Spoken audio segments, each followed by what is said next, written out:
excellence, wind shift. For the artist, communication with nature remains the most essential condition. The artist is human, himself, nature, part of nature within natural space, or Klee. Update. Another week, I sense a shift in the air, and I'm still purposely taking the time to be. I have been entertained by drawing plenty. I also entered a state of integration from the insanity of the last 15 weeks. More to come, not just yet. In the meantime, another set of random shares. Enjoy. It is time for excellence, not for the minimum or the maximum unintentional motivation, for lofty, prominent, and distinguished acts of love. Not a sacrifice, but an offering, following the flow of nature as the river, as the clouds, as the sun, as a being. Rejoice. Excellence, that was written on the 21st of June 2023. Gio Ponti is my muse.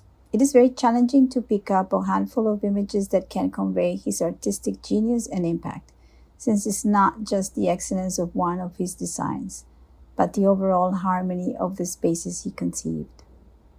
To go through all the images, I just had a hard time trying to pick up one or two. It's just, his work is so amazing.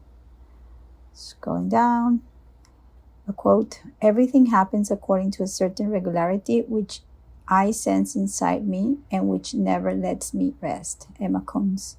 It's an image of her work. Now I have Nick Cave's Corner, another prolific artist that is aging gracefully, still edgy and full blast honest. Nick's art has been part of my life since 1988. Nick then, and there's a very incredible picture of himself back in the 80s when he was living in Berlin.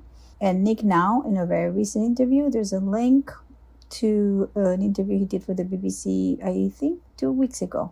Here's a quote. "When another person dies, everybody dies again, all over again. And at the end of the day, we become a kind of manifestation of our losses. We become these creatures of loss moving through the world, a deepening effect, grief, and the world becomes more interesting and deep." And there's a very amusing image, like a postcard or a prayer card, and then his latest ceramics. Ending quote. "Excellence is not a gift, but a skill that takes practice. We do not act rightly because we are excellent. In fact, we achieve excellence by acting rightly." Plato. Have a great week. I'll be back with more musings on whatever astrology, human design, or just the things that are happening, but I'm taking some time. Take care.